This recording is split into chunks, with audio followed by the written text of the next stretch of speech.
안녕하세요. 지역 MBC 공동기획 자치분권대학 특강 자치분권으로 꿈꾸다의 진행을 맡은 저는 아나운서 손정은입니다. 여러분 반갑습니다.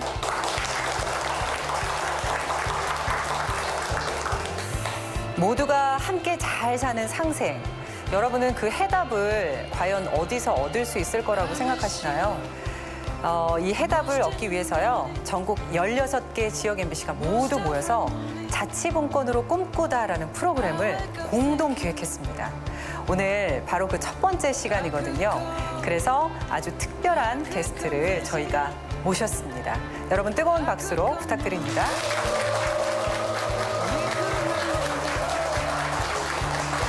네, 반갑습니다.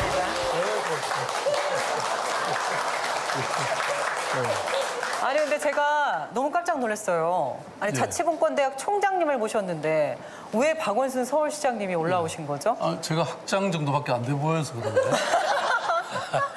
어떻게 된 겁니까?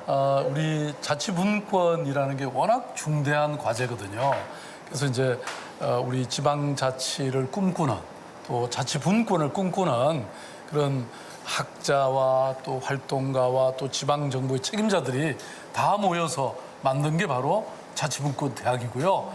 저는 뭐 사실 잘 모르는데 그래도 제일 이렇게 총장으로 제가 그냥 뭐 모셔가지고 할 수 없이 했습니다. 근데 하고 보니까 굉장히 중요한 직책이네요. 그러니까요. 서울시장만큼 중요한 게 자치분권대학 총장님이 아니실까 싶어요.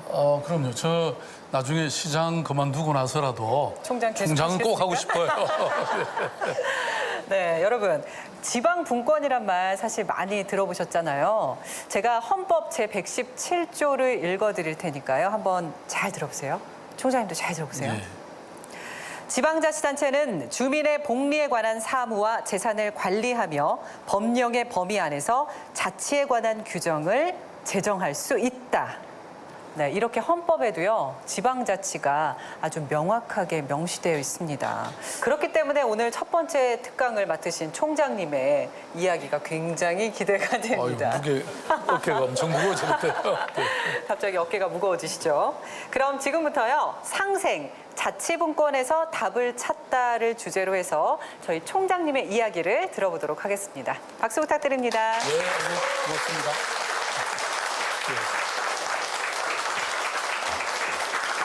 네, 여러분 정말 반갑습니다. 저는 어찌 보면 이 자치와 분권이라는 말이 정말 어려운 말인데 이런 거 들으러 어떻게 오시게 됐어요? 동원되셨죠? 아니에요? 야, 이 대한민국이 희망이 있습니다. 이 자치와 분권을 들으려고 이렇게 정말 일부러 시간 내서 오셨고 또 사실은 제가 아까 듣기로는 이미 자치분권 대학을 수료하신 분들이라면서요. 네, 이렇게 많은 분들이 우리 대한민국에 계신다는 게 저는 희망의 근거가 아닌가 이렇게 생각이 되고요. 사실 오늘 보십시오. 제 뒤에 화면에 이렇게 많은 분들이 계십니다. 사실 저는 이렇게 생각하거든요. 우리가 역사를 보면 물론 영웅이 있었던 시대가 있습니다. 영웅이 내 앞을 따르라 이렇게 해서 시대를 이끌어가던 그런 때가 있었죠. 그러나 지금은 저는 다르다고 생각합니다. 이제는 나를 따르라가 아니고 함께 그리고 아까도 말씀드린 것처럼 정말 바닥에서부터 국민 누구나가 시민 누구나가 올바른 생각을 가지고 함께 결정하고 함께 가는 이런 시대로 바뀌고 있습니다. 그야말로 그래서 시민이 중심인 시대가 되고요. 국민 주권주의의 시대가 되고 그리고 민주주의 시대가 된 거죠. 네, 그래서 이런 걸 집단 지성의 힘이라고도 얘기하거든요. 그러니까 지금은 그래서 저도 뭐 서울시장을 이끌면서 늘 중요하게 생각한 게 어떻게 하면 시민들이 스스로 꿈을 꾸고 그 꿈을 완성할 수 있는가, 이룩할 수 있는가 저는 그걸 늘 생각해 왔고요. 그리고 그 위대한 시민이 위대한 도시를 만들고 또 위대한 국민이 위대한 국가를 만든다. 제 생각이 틀림없죠? 네. 그래서 서울시가 과거보다 훨씬 좋아졌잖아요. 또 우리 대한민국도 훨씬 좋아졌죠? 왜냐? 국민들이 각성하고 국민들이 올바른 판단을 하고 국민들이 스스로 사회를 이끌어가고 많은 도전 과제를 해결해 갈 때 그 사회가 희망이 있는 것이거든요. 그래서 이런 과정이 바로 자치와 분권이 이제 중요해지는 그런 시대다, 이렇게 말씀드릴 수 있죠. 자, 그래서 이 자치와 분권이 잘 되면 우리 대한민국도 더 잘 되고 더 커진다, 이런 얘기입니다. 자, 그 다음 또 그림 하나 볼까요? 여기 제가 보이죠? 알아보시겠어요? 네. 제가 초등학교를 막 졸업하고 이제 중학교 가려고 처음 이 교복을 사입고, 아직 이 교모 뭡니까 이걸 아직 달지 않은 상태입니다. 배지를 아직 안 단 상태고요. 그 다음에 처음으로 제가 운동화를 신었습니다. 고무신 신고 다녔어요, 그때. 저는 정말 호롱불에서 공부했고요. 전기가 들어왔어요. 그 다음에 중학교 다닐 때는 왕복 30리를 걸어 댕겼어요. 왕복 30리를 매일같이. 그러니까 보십시오. 제가 이렇게 튼튼하잖아요. 지금도 제가 아침에 일주일에 2번씩 6km 마라톤을 남산에서 뜁니다. 그게 바로 이 어릴 때 제가 이렇게 걸어 다녔기 때문이죠. 이때는 뭐 저기 아까 이렇게 보시면 제 형님과 누님이 같이 찍은 사진인데요. 그때는 참 행복했거든요. 물론 가난했죠. 뭐 저희들 무슨 그 갈치국이나 뭡니까 소고기국을 먹으려면 1년에 한두 번 겨우 먹을 정도인데 그래도 엄청 행복했어요. 저는 매일 소매기로 다니고 속골 뜯고 쇠죽 끓이고 저녁에는 아버님하고 사랑방에서 새끼 꼬고 맨날 이렇게 살았지만 얼마나 행복했는지 몰라요. 지금 여러분 행복하십니까? 여기는 행복하신 분이 그래도 좀 계시네. 역시 우리 자치분권 대학에 오시는 분은 다릅니다. 그런데요, 이 도표 한번 보실래요? 결코 그렇게 사람들이 행복하지 않습니다. 자, 그 다음 지표를 한번 보여주실까요? 자, 3개의 숫자가 있는데요. 가운데 숫자 15 뭘까요? 아니, 미리 예습한 거 아니에요? 네? 예습하셨죠? 이거 무효. 네, 15는요 맞습니다. 우리 대한민국의 국가 경쟁력입니다. 우리 대한민국이 정말 잘 살게 됐습니다. 아까 제가 보여드렸던 앞에 제가 어릴 때 정말 그 초등학교에서 중학교 졸업하면서 비로소 운동화 신고 교복 한번 맞추고 그리고 사진 한 방 찍고 그런 시대에 비하면 지금은 엄청나게 생활 수준이 국민 소득이 높아졌죠. 그래서 무역으로 따지면 세계 7대 무역 대국이 됐고 또 이 경제 규모로 따져도 세계 13위 규모고 그다음에 웬만한 지표로 따져도 다 10위 안에 들어가는데 딱 이 문제가 있는 숫자가 있습니다. 예? 이렇게 잘 살게 됐는데 부족한 게 있습니다. 그게 뭘까요? 바로 이거 54인데 이건 무슨 수치일까요? 아니 너무 잘 맞추시니까요. 네. 정말 수준이 너무 높아서 안 되겠네. 예, 맞습니다. 54위는 세계 많은 국가, 지금 뭐 전 세계에 200개가 넘는 국가가 있잖아요. 이렇게 따져보면 우리 대한민국이 행복도에 있어서는, 행복 지수에 있어서는 54위밖에 안 된다는 겁니다. 그러니까 이렇게 잘 살게 됐는데 집집마다 자동차가 있고 뭐 10억대가 넘는 아파트에도 살고 이렇게 과거보다는 잘 살게 됐는데 뭐 굶어 죽을 걱정 잘 없죠. 네? 지금 뭐 옷 못 입어서 지금 헐벗는 사람들 없잖아요. 그렇게 됐는데 왜 우리는 행복하기로는 54위밖에 안 되는가? 네, 저는 한번 이걸 우리가 진정으로 깊이 고민해 볼 필요가 있습니다. 우리는 가난할 때는 이제 부자가 되면 소득이 늘어나면 누구나 행복해질 거라고 생각했습니다. 저는 어릴 때 사실은 저렇게 가난하게 살면서도 늘 뭐 이웃집에 그냥 뭐가 먹을 거 생기면 옆집에 가서 그냥 먹고 또 친구 집에 가서 놀다가 그냥 그 집에서 잠자고 그 집에서 아침 얻어먹고 그리고 가방만 집에 와서 챙겨갖고 학교 다니는 집 많거든요. 그리고 사랑방에 지나가던 나그네가 있으면요. 그분 그냥 우리 사랑방에 같이 아버지, 이렇게 어머니는 물론 안방 윗 사시고요. 근데 그 후에도 뭐 애는 뭐 줄줄이 났어요. 그렇게 어머니, 아버지 따로 사시는데도. 무슨 말인지 잘 못 알아들으시는구나. 네. 그런데, 그 나그네를 지나가다가 그냥 잘 데 없으면 재워드렸거든요. 지금 여러분들 재워드리나요? 누구 노숙인 지나간다고 집에 데리고 가서 재워드리나요? 왜 안 재워드려요? 무서워서. 그러니까 세상이 그만큼 살벌해진 거죠. 그러니까 경제는 훨씬 더 잘 살게 되고 좋은 집도 있고 그런데 불행한 이유가 바로 그런 데 있는 거죠. 그 다음에 이왕이면 수치를 하나 더 말씀드릴게요. 자, 저 3은 무슨 숫자일까요? 자살률은 3위가 아니고 1위입니다. 네. 저 나쁜 지수들이 우리가 상당히 가지고 있어요. 그 중에 하나입니다. 저출생 땡. 예. 저출생도 우리가 지금 세계 거의 최악의 수준으로 가고 있습니다. 그런데 3위를 하는 게 있어요. 바로 갈등 지수입니다. 예.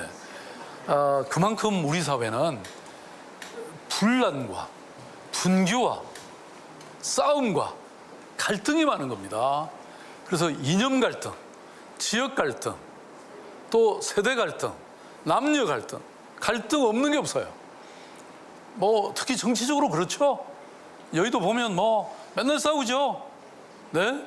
여야 간에 뭐 서로 합의해서 잘한 거 잘 보셨습니까? 네. 갈등이 많습니다. 그래서 어떤 연구조사에 따르면요. 우리나라의 한 해의 갈등을 비용으로 치니까 약 226조가 된다는 거예요. 그럼 우리나라 한 해 예산이 얼마나 되죠? 거의 500조 되죠. 그러면 거의 절반이 갈등 때문에 날아간다는 얘기입니다. 그러니까 우리 사회가 정말 잘 통합되고 평화적으로 문제를 해결하고 그래서 갈등이 사라지면 우리는 예산을 거의 50%를 더 가지는 거나 마찬가지 효과가 있다는 겁니다. 자, 여러분.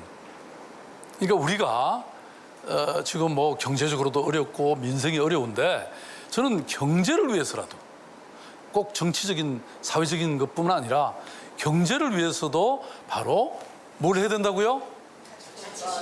자치와 분권을 해야 되는 겁니다. 왜냐하면요. 이게 우리가 딱 보면요. 그러니까 국회는 여야가 나뉘어서 많이 싸우죠. 이제 우리 시의회나 구의회도 있습니다. 여기는 그래도 그만큼은 안 싸워요. 서로 많이 아니까. 그죠? 얼굴이 서로 잘 알면 좀 덜 싸우잖아요.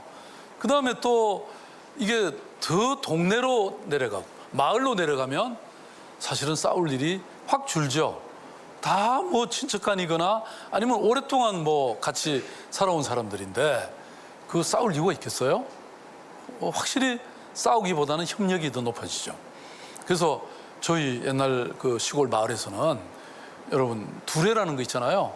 그러니까 뭐 예를 들어서 모신기를 하는데 어느 집은 모를 못 심고 있으면 논이 좀 많아가지고 먼저 심은 사람들이 가족들이 다 같이 또 서로 돕기를 하죠. 네? 네. 그리고 누구 집에서 제사 지내면 어떻게 하죠? 그 제사 음식을 혼자만 다 먹어요? 다 나눠 먹잖아요. 그러니까 제사를 한 12시, 1시에 지내고 나면 이제 그걸 막 나눠주면 저희 동네는 한 100호 정도 되는 큰 동네였기 때문에 다 나누는 시간이 걸려요. 아니 뭐 그냥 기다리고 있는데 안 와. 잠 안 자고 기다리는데 결국은 못 견디고 그냥 아침에 자고 아침에 일어나서 먹게 되는데요. 요만한 음식 뭐 조금 주시는데도 그거 밤새 기다리거든요. 이렇게 뭐든지 함께 나누게 되잖아요. 제가 서울시장이 딱 돼가지고요.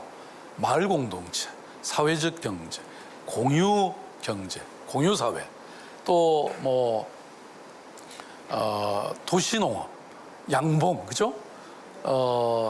이런 거 제가 계속 했던 이유가 바로 그게 왜 중요할까요? 그게 바로 행복을 증진하고 갈등을 줄이는데 도움이 되기 때문에 그렇거든요.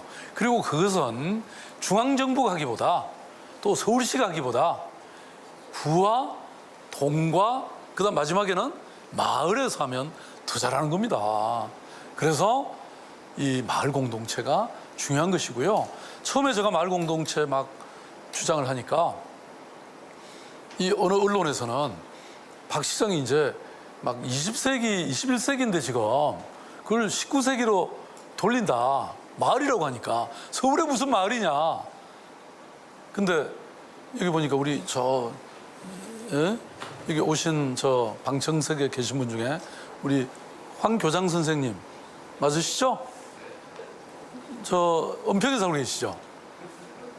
그 다음에 이 학교 교장 선생 그만두신 다음에 지금 마을에서 열심히 활동하고 계시죠? 네? 마을 활동해 보신 거 어떠세요? 훨씬 행복하시죠? 네. 그러니까 학교 아이 가르치는 거 다 끝내고 나서 사실 많은 분들이 정년 퇴임하고 나면 이제 뭐 공원에 놀러 가고 등산 가고 그러는데 그것도 하루 이틀이지. 뭐 하시냔 말이에요. 그래서 마을 공동체하고 도시농업 하시죠? 너무 행복하시잖아요. 그러니까요. 그런데 이거는 마을 단위에서 하는 거잖아요. 그죠? 자, 제가요, 이 서울시장을 하면서 보니까, 서울시에 하는 사업들 중에, 저도 참 괴롭고 힘든 일이 많더라고요. 왜 괴롭고 힘들까요? 서울시장 늘 할 줄만 알으셨죠? 그죠? 아닙니다. 저도 힘들 때가 많아요. 제일 힘든 게 뭘까요? 네, 갈등이 많은 것은 있는데 그거는 제가 갈등 해결사입니다. 그래서 시민들의 얘기를 늘 듣고요. 그다음에 어떤 의견도 제가 끝까지 들어드리면 분란이 다 가라앉습니다. 그리고 서울시는 협치라는 제도를 통해서 또 청책 토론회라는 걸 통해서 청책은 들을 청자, 이 정책 책자입니다. 정책을 듣는 거예요. 그다음에 또 여기 이 공간이 지금 어딘지 아시죠? 서울시청? 틀렸습니다. 시민청이잖아요. 그 청자의 청자가 무슨 자죠? 덜을 청자입니다. 그러니까 서울은 분란이 상대적으로 적어요. 제가 늘 들으니까. 그래서 기도 커졌잖아요. 보세요. 네? 그런데 진짜 어려운 거는 돈이에요, 돈. 서울시 예산이 뭐 이제 한 50조 거의 돼요. 굉장히 많은 것 같죠. 그런데 이 1,000만 시민을 먹여 살리고 그다음에 보호해드리고 또 서울의 미래를 위해서 여러 시설을 새로 만들고 또 과거의 도로, 교량, 뭐 터널 이런 걸 계속 유지하고 이러려니까 돈이 부족한 거예요. 그래서 제가 밤마다 꿈을 꾼답니다. 어떻게 꾸는지 아세요? 시립 조폐 제조창을 만들어가지고 밤에 막 그냥 돈을 찍어내는 꿈을 꾼답니다. 예? 그리고 예산 세울 때 사람들이 우리 그 간부들이 단돈 1,000만 원 가지고도 막 서로 싸워요. 그럴 정도로 사실은 돈이 아쉬워요. 그래서 물론 우리 경제가 좀 커지면 나아지긴 하겠습니다만은 아무튼 늘 돈이 부족합니다. 그런데 이렇게 딱 보니까요, 중앙정부는 8이에요. 8. 근데 서울시, 부산시, 광주시, 마산시 뭐 다 합쳐가지고, 마산시는 없어졌구나. 창원시구나. 다 뭐 시군 다 합쳐가지고 겨우 2밖에 안 됩니다. 8대입니다. 이건 좀 균형이 안 맞죠?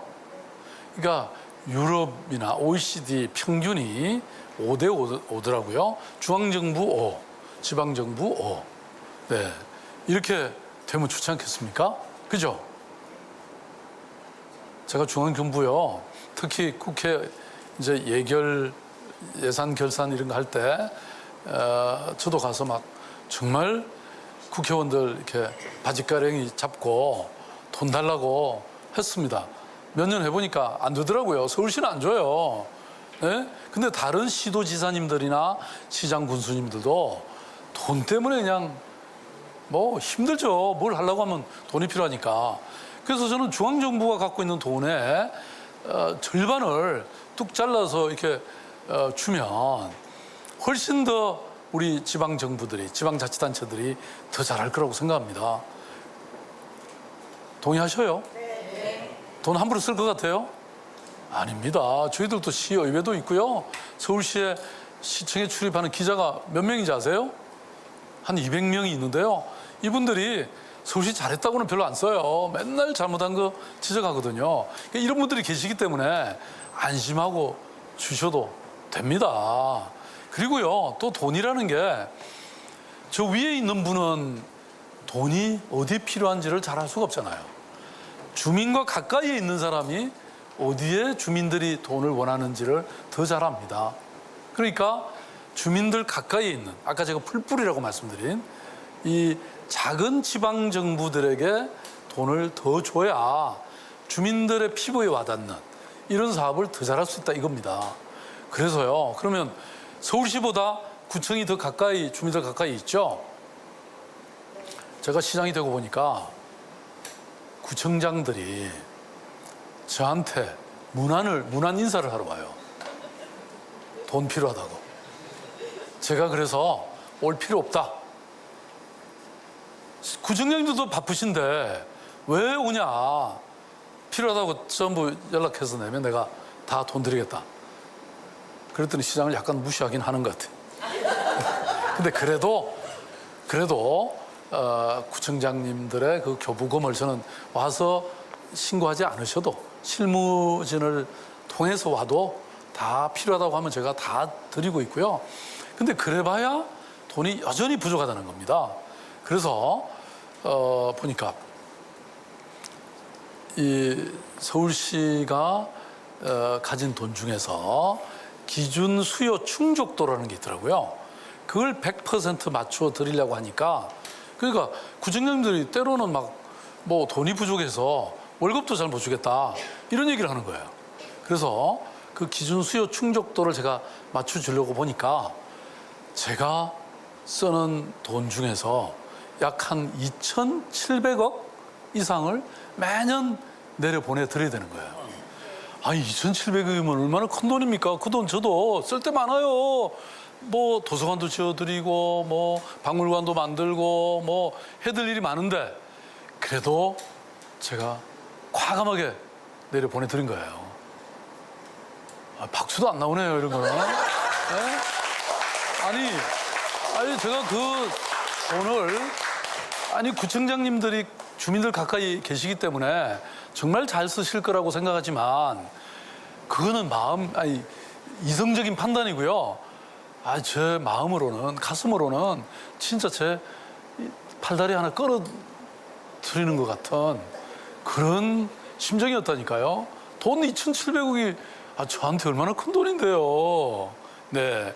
그래도 저는 돈이 그렇게 더 낮은 단위로, 더 주민 가까이로 가는 것이 중요하다 이렇게 저는 판단했던 겁니다. 서울시장이 이 정도 생각하는데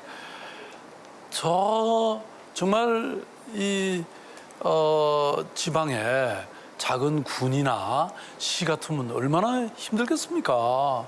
그러니까 저는 중앙정부의 이 8이라고 하는 큰 예산을 정말 이런 지역에 내려보낼 필요가 많다 이런 생각이 들고요. 서울시 안 줘도 좋습니다. 그 대신 저 가난한 더 농촌 지역에 시군에 더 많이 보내드리는 게 저는 많이 필요하다고 생각하고요. 자, 두 번째 또 제가 말씀드리고 싶은 거, 제가 가장 힘든 게 또 뭐냐? 뭘 것 같아요? 권한이 없어요. 권한에 목이 말라요. 뭘 하려고 하면 전부 이게 법률상 안 되고 또 어떤 거는 중앙정부의 원칙이나 규칙 때문에 안 되고 이런 게 또 너무 많더라고요. 그러니까 따지고 보면 시키는 대로만 해라. 시키는 것만 해라. 이게 지금 우리나라 지방자치의 현실입니다. 그래서 저한테 조금만 더 큰 권한을 주면 제가 훨씬 더 이렇게 지방을 잘 만들 텐데 아니 서울을 잘 만들고 부산을 잘 만들고 목포를 잘 만들었는데 그거 떼갖고 어디 중국으로 가고 일본으로 갑니까? 다 대한민국 안에 있는 거잖아요. 그러니까 지방자치단체들이 지방정부가 잘할 수 있도록 좀 중앙정부가 과감하게 권한을 넘겨주시면 좋겠다. 이런 거죠. 네. 네. 하나 예를 들어볼까요? 지난번에 메르스 봤죠? 메르스는 이 감염병을 예방하고 또 이걸 해결하는 것은요 중앙정부의 권한입니다. 그래서 이 이제 메르스의 이 확진 환자 이 가금물 이제 기침을 하거나 이러면 그 가금물을 받아가지고 그것을 질병관리본부가 청주 옆에 우송이라는 곳이 있는데요. 그죠? 거기다가 가져가서 판단을 최종 확진 여부를 판단하는데 사실은 각 시도마다 보건환경연구원이라는 게 다 있어요. 거기도 다 판단할 수 있어요. 근데 왜 하루를 더 걸려서 거기까지 갔다 와야 됩니까? 서울에 있는 서울시 보건환경연구원이 있는데 그래서 그때만 해도 거기 내려가서 확진 받던 거를 저희들이 주장해가지고 이제 각 시도에서도 할 수 있게 이렇게 만들었거든요. 그러니까 훨씬 빨리 판단이 되잖아요. 그죠? 말하자면 이런 권한들이 실제로 너무나 많다는 겁니다. 예? 그러니까 우리가 이렇게 또 얘기할 수는 있어요. 중앙정부 입장에서는 지방정부 과연 잘하겠냐, 못 믿었다, 못 믿겠다 이런 생각을 할 수는 있어요. 그런데 우리도 여러분 자식 키워보시죠? 자식이 처음부터 잘합니까? 자꾸 시켜보면 잘하잖아요. 처음에 할 때 약간 혼나기도 하고 실수하기도 하고 그런데 여러 번 하다 보면 잘하는 법이거든요. 그래서 일부러 자꾸 시켜보고 점점 더 발전하고 성장하게 만들어줘야 되는 거잖아요. 근데 이미 벌써 우리 민선 자치가 20년, 30년이 됐기 때문에 지금은 아까 메르스도 보면 중앙정부보다 우리 지방정부들이 훨씬 잘했어요. 왜냐? 우리는 늘 시민들하고 가까이에서 활동하고 있기 때문에 뭐가 문제인지 어떻게 하면 더 잘할 수 있는지를 더 잘하는 거죠. 그래서 권한도 지방자치단체, 지방정부에 많이 넘겨줘야 된다. 네? 그게 바로 자치와 분권이다 이겁니다. 자치와 분권이 잘 될수록 어떻게 되겠습니까? 잘 살고 행복해지고 경쟁력도 높아지고 뭐든지 잘 되는 거죠. 네, 네.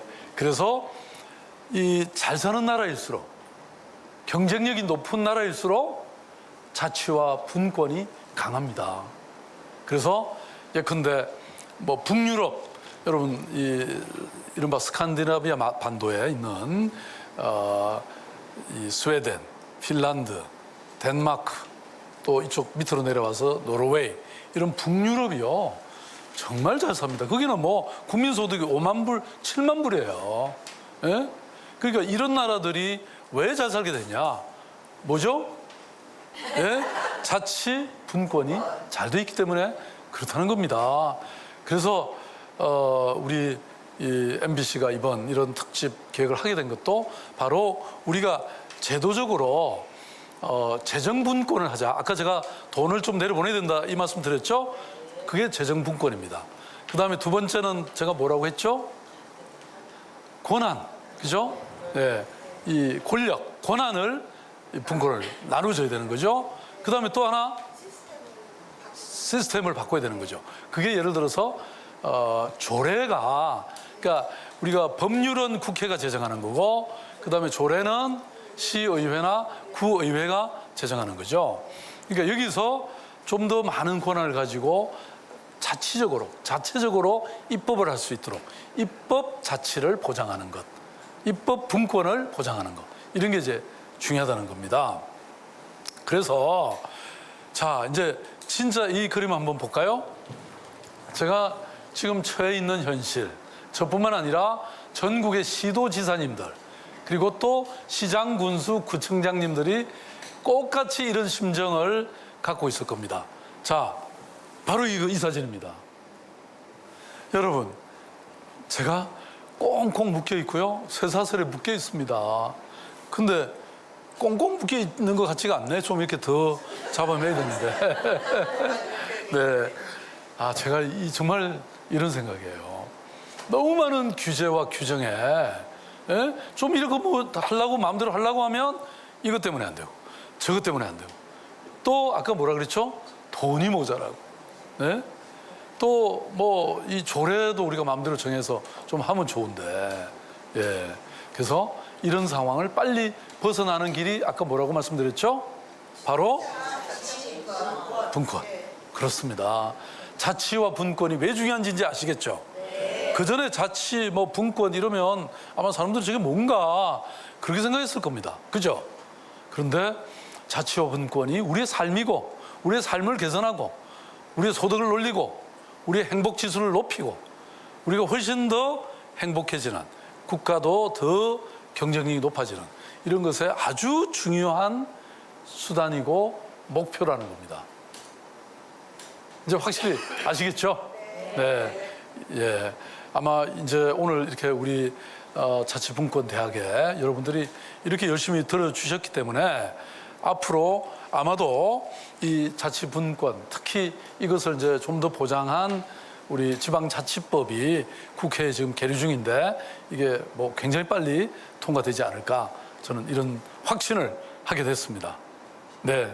오늘 여러분 열심히 들으셔서 감사합니다.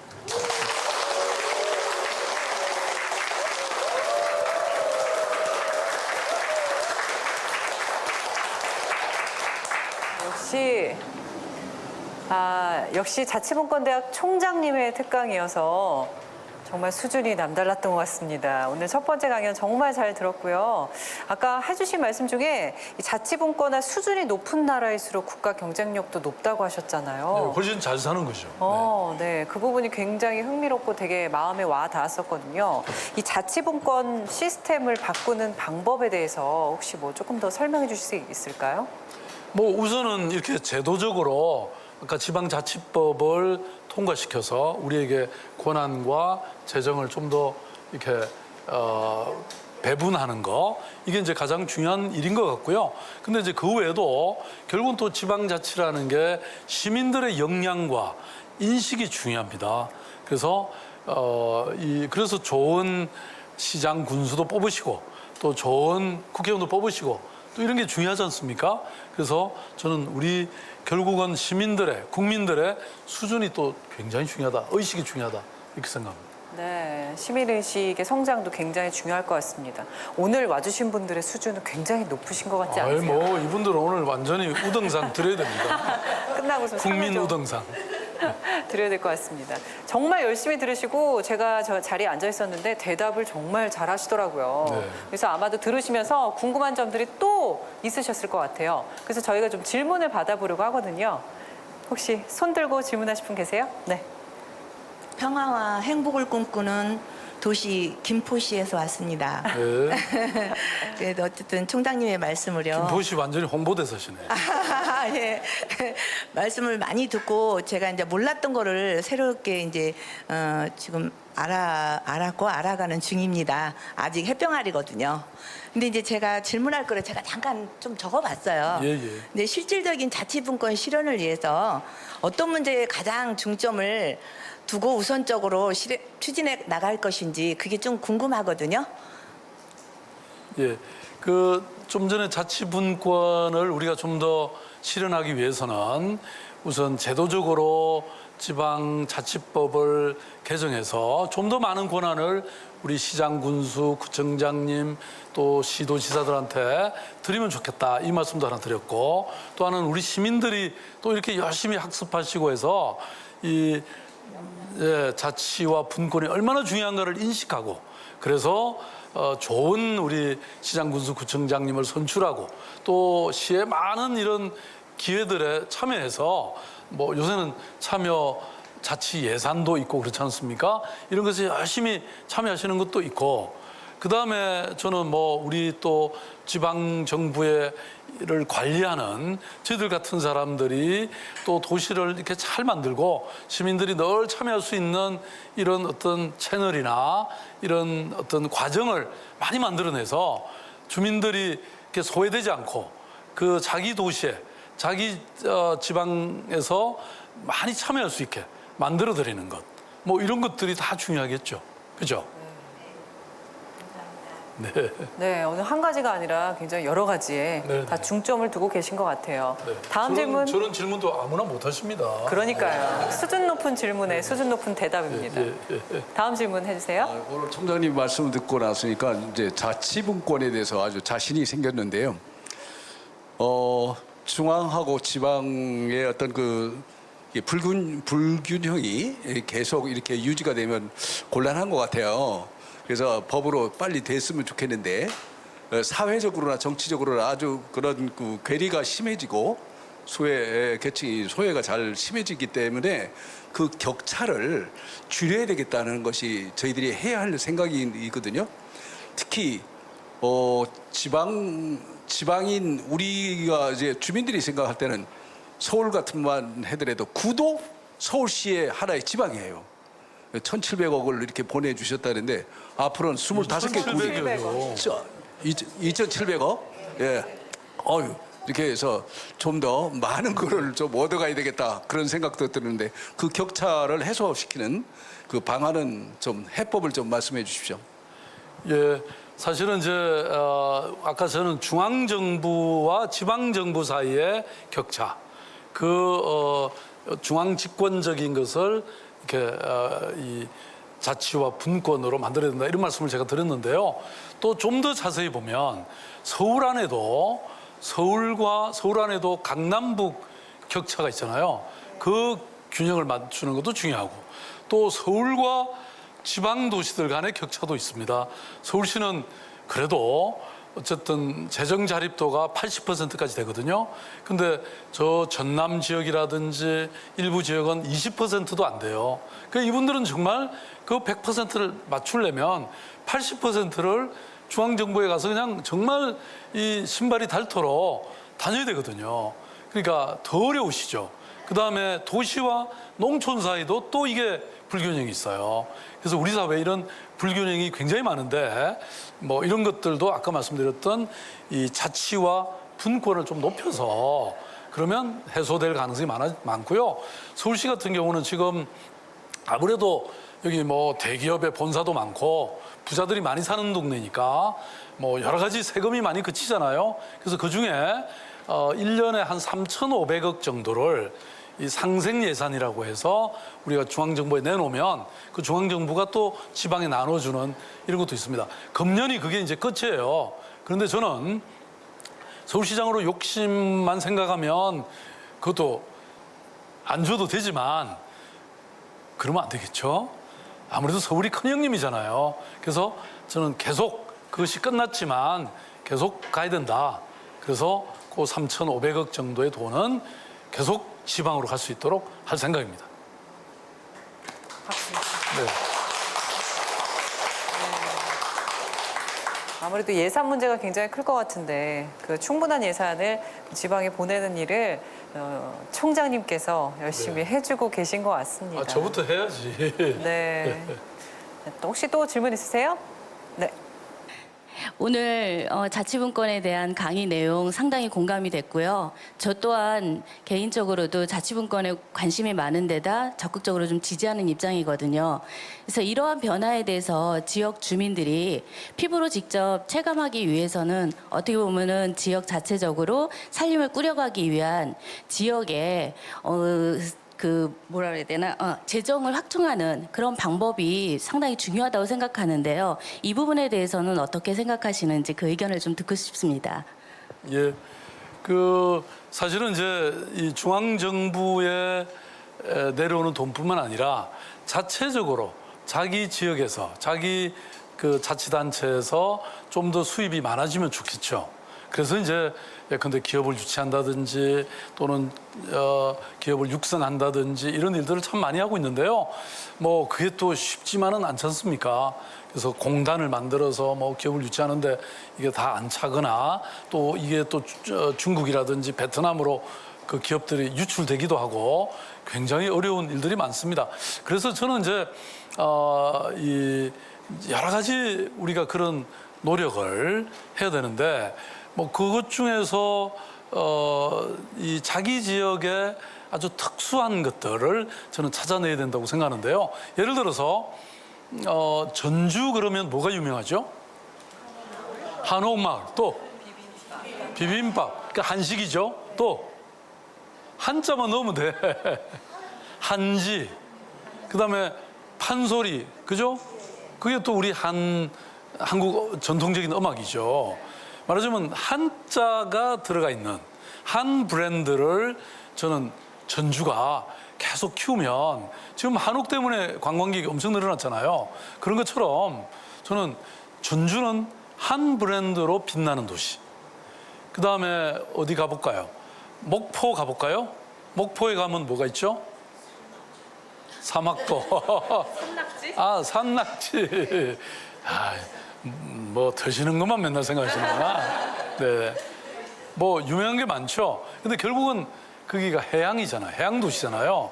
그리고 여러분 잘 아시는 것처럼 그 서남 해안이 중국의 이 무역선들이 옛날에 뭐 당나라 시절이나 명나라 시절에 이렇게 무역하다가 이게 침몰한 이 선박들 있잖아요.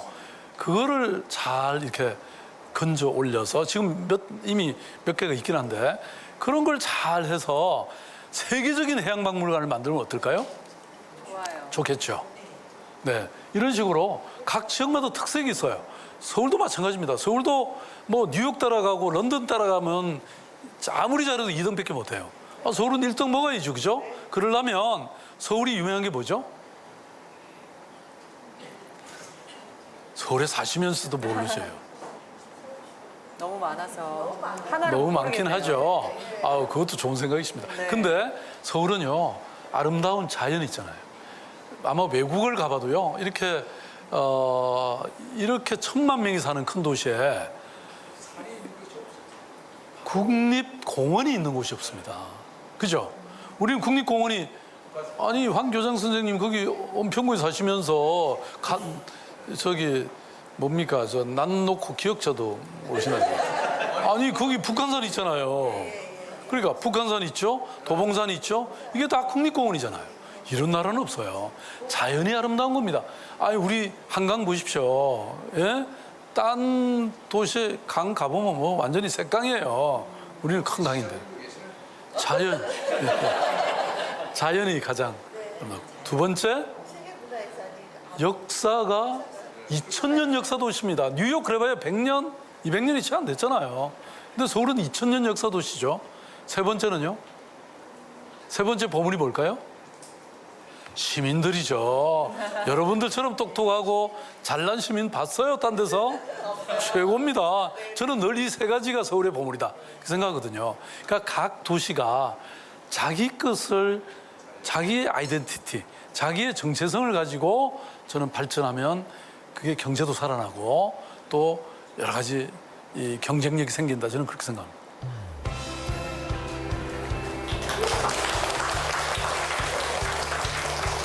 네, 오늘 특강도 정말 좋았고요. 그리고 여기 계신 분들의 질문과 그 참여도를 보면서 여러분의 열정과 그리고 그 시민의식 수준에 대해서 다시 한번 굉장히 공감할 수 있는 시간이었던 것 같아요. 오늘 자치분권의 필요성에 대해서 다시 한번 공감하는 시간이 됐고요. 그리고 자치분권의 르네상스를 여는 초석이 오늘 마련이 되었으면 하는 바람도 가져봤습니다. 그래서 앞으로 12주 동안 자치분권 실현을 위한 로드맵을 여러분과 함께 완성해 나가도록 하겠습니다. 지역 MC 공동기획 자치분권대학 특강 자치분권으로 꿈꾸다. 오늘 첫 번째 강의였는데요.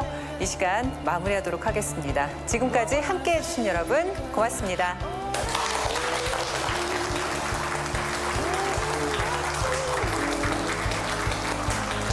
Seems such a foolish thing